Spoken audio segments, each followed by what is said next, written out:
Good evening ma'am. నేను SI to Telugu ఎగ్జామ్లో mistake చేశాను. ఆ మిస్టేక్ చేశానని బయటకు వచ్చాక నాకు అర్థమైంది మ్యామ్. అప్పుడు నేను చాలా బాధపడ్డాను. నాకు 50/50 వస్తుంది అనుకున్నాను. అయ్యో మరి మిస్టేక్ చేశాను అని బాధేసింది. కానీ నేను హోపనోప చేశాను. మరి ఈరోజు పొద్దున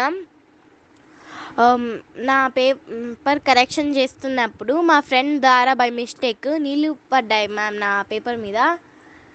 అయితే మా మ్యామ్ అయ్యో మహాశ్రీ, నీ పేపర్ మీద నీళ్ళు పడ్డాయి, నువ్వు ఎగ్జామ్ రీరైట్ రాయు అని అన్నది ma'am.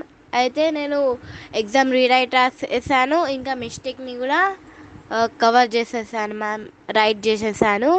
Thank you ma'am. I'm sorry, please forgive me. Thank you, I love you. నేను క్రియేషన్ బుక్ కూడా రాస్తున్నాను మ్యామ్. ఆంటీ మీరు చాలా గ్రేట్ ఆంటీ.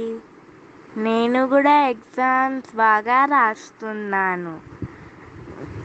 నాకు ఈ ఎస్ఐ2 ఎగ్జామ్లో ఫస్ట్ ర్యాంక్ వస్తుంది పక్కా వస్తుంది ఆంటీ. ఆ నమ్మకాన్ని ఇచ్చిండ్రు. మీరు చాలా గ్రేట్ ఆంటీ.